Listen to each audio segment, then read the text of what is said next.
Assalamu alaikum, hormatly vatandaşlar, korkmaz qaytmaz batırlar, Türkmenistan üçün canım qurban, Türkmenistan üçün malım fida olsun yer batırlar.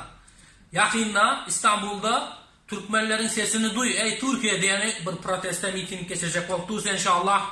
Hemmenizi çağırıyız.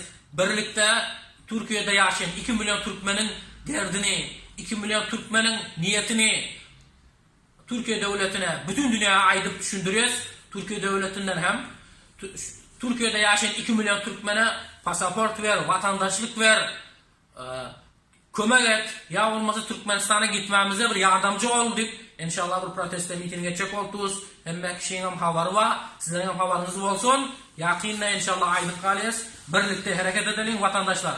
Yanımda da Türkmenistan'ın batırlarından, Türkmenlerin dostu, diktatör Kurbanguly'nin düşmanı Aziz ağamızdan yanımızda inşallah. Aziz ağa, buradan ayıkta oynayın dostlarımıza.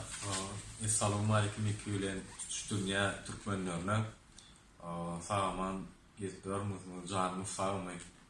Allah canımız sağ olsun, gezip gören yerinizde başınız aman olsun. Şu cumata para deyişi alay, ağzı birleşmeli. Bire Türkmen mi? Türkmenin eline tutup yardımlaşmalı. İnşallah dünyalar protesto mitinglere de katlaşmalı diyecek olan bir elden iki el kem var, bir kelleden iki kelle güçlü var, el eli var, iki el bir yüzü var diyorlar. Şunun için emmerde ağzı birleşmeli doğrudur. Hormatly vatandaşlar, inşallah şu videonun aşağına telefon numarasını zaten koyduğuz. Niyesi ve ağalarımızdan başka yerden hem eşitersiniz.